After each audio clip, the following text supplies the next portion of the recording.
दोस्तों, रतन टाटा आज दुनिया के सबसे सक्सेसफुल बिजनेसमैन में से एक माने जाते हैं। काफी लोग बिजनेस में रतन टाटा को अपना आइडियल भी मानते हैं। इन्होंने अपनी नॉलेज और बिजनेस करने के अंदाज से पूरी दुनिया में कई लोगों को इम्प्रेस किया है।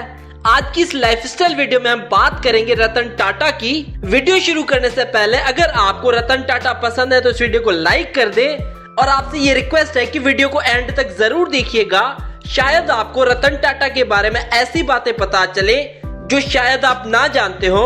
तो चलिए वीडियो शुरू करते हैं। दोस्तों, रतन टाटा का फुल नेम है रतन नवल टाटा और इनका जन्म 28 दिसंबर 1937 को सूरत, इंडिया में हुआ और 2020 के हिसाब से इनकी उम्र हो चुकी है 80 साल। रतन टाटा ने अपने 8वीं क्लास तक की पढ़ाई कैंपियन स्कूल से की।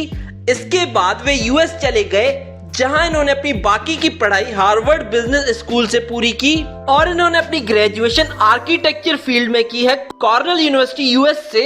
रिपोर्ट्स के मुताबिक रतन टाटा अपने स्कूल और यूनिवर्सिटी में एक इंटेलिजेंट स्टूडेंट थे और ग्रेजुएशन के बाद इन्होंने अपना कैरियर आर्किटेक्चर फील्ड में ही बनाना चाहा, लेकिन वे एक बिजनेस बैकग्राउंड फैमिली से बिलोंग करते थे।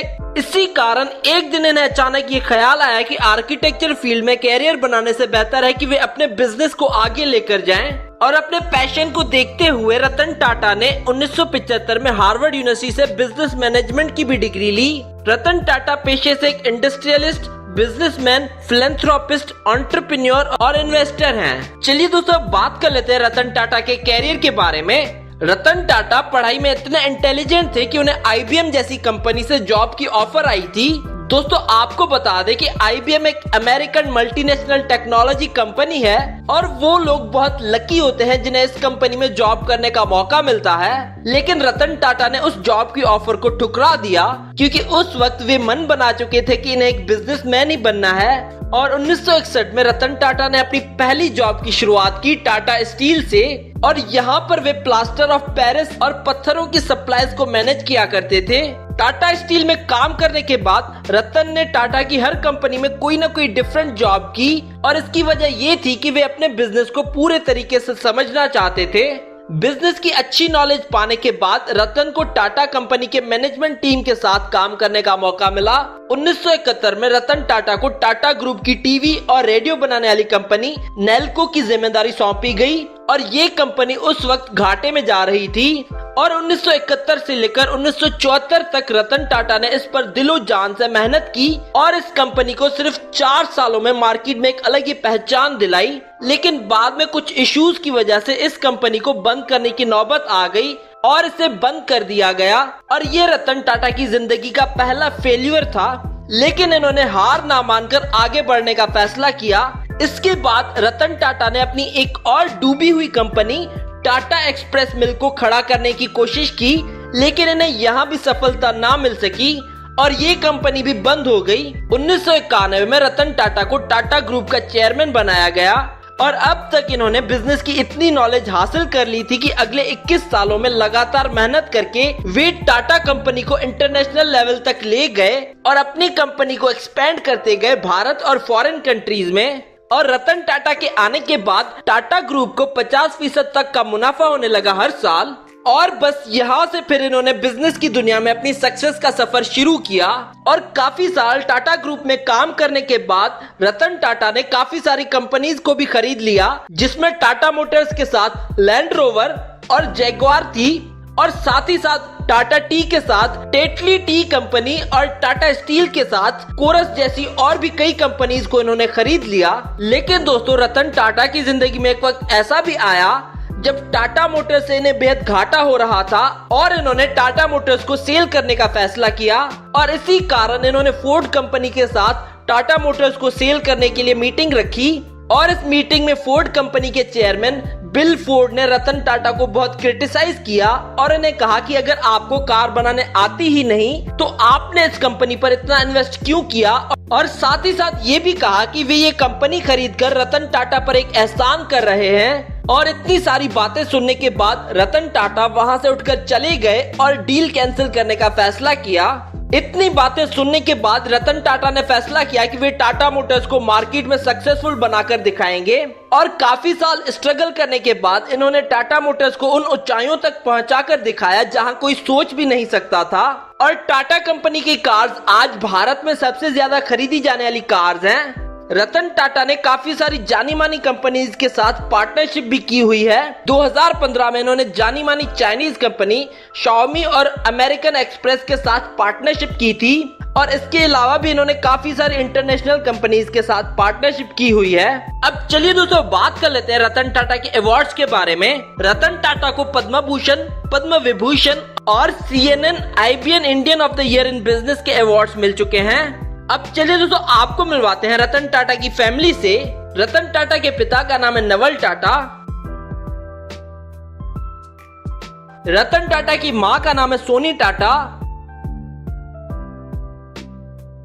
इनका एक भाई भी है जिसका नाम है नोएल टाटा। और इन फोटोज में आप इनकी फैमिली देख सकते हैं।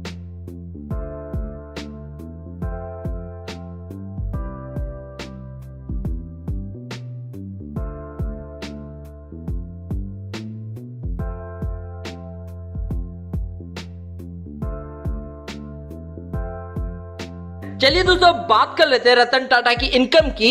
इनकी ज्यादातर इनकम इनकी कंपनीज से होती है। रतन टाटा ने अभी तक 30 कंपनीज को खरीद रखा है और इनकी सारी कमाई इनकी कंपनीज में से ही आती है। इनमें से सबसे ज्यादा कमाई जिस कंपनी से होती है वो ये है टाटा स्टील लिमिटेड। इस कंपनी से रतन टाटा की हर महीने 1,60,000 करोड़ रुपए की कमाई होती है और इस कंपनी में टोटल 32,000 एम्प्लॉयज हैं। टाटा मोटर्स लिमिटेड रतन टाटा का सबसे ज्यादा सक्सेसफुल प्रोजेक्ट था। टाटा मोटर्स, इस कंपनी से वे दुनिया के अमीर तरीन लोगों में से एक बन गए थे।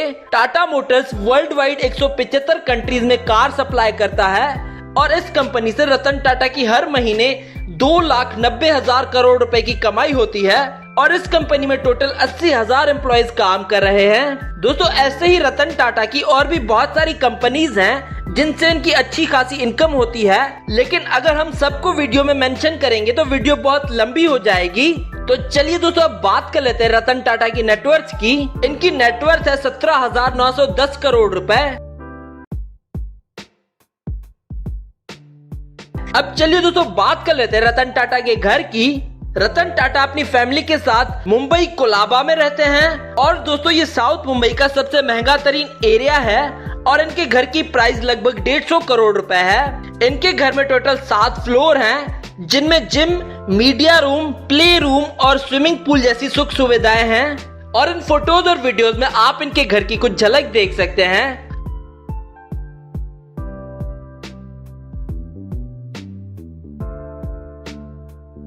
अब चलिए दोस्तों बात कर लेते हैं रतन टाटा की कार्स और प्राइवेट जेट कलेक्शन के बारे में।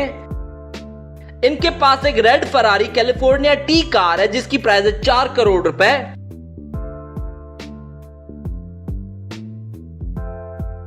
इनके पास एक मर्सिडीज SL 500 कार है जिसकी प्राइस है 3 करोड़ रुपए।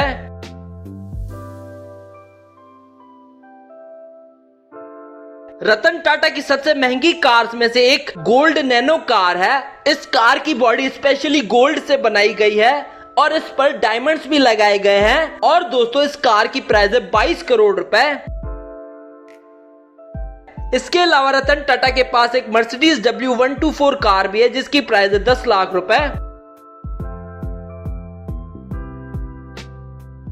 इसके अलावा इनके पास एक Jaguar XJL super charger car भी है जिसकी प्राइस है 2 करोड़ रुपए। रतन टाटा के पास एक कैडिलैक XLR कार भी है जिसकी प्राइस 80 लाख रुपए।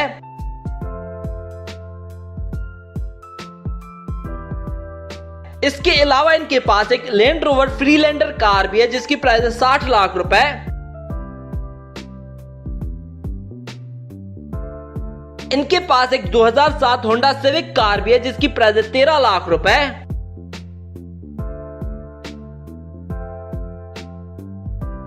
इनके पास अपनी कंपनी की टाटा नेक्सन कार भी है जिसकी प्राइस है 10 लाख रुपए।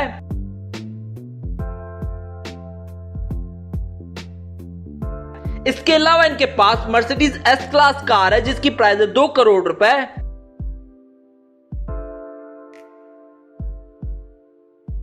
रतन टाटा के पास अपना फैल्कन 2000 भी है जिसकी प्राइस है 215 करोड़ रुपए और इस प्राइवेट जेट में एक बेडरूम, एक किचन और एक वॉशरूम है और रतन टाटा ज्यादातर बिजनेस मीटिंग्स के लिए इस प्राइवेट जेट को यूज करते हैं।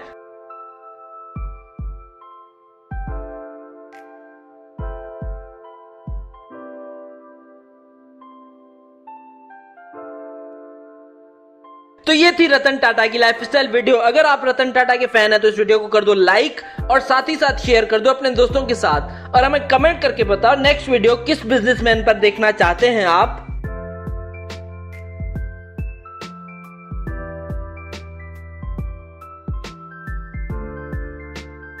Do subscribe our channel and we hope that you like our videos, and also don't forget to visit our website celebritynews.blogspot.com, which is shown in the video, and don't forget to follow us on Facebook and Twitter.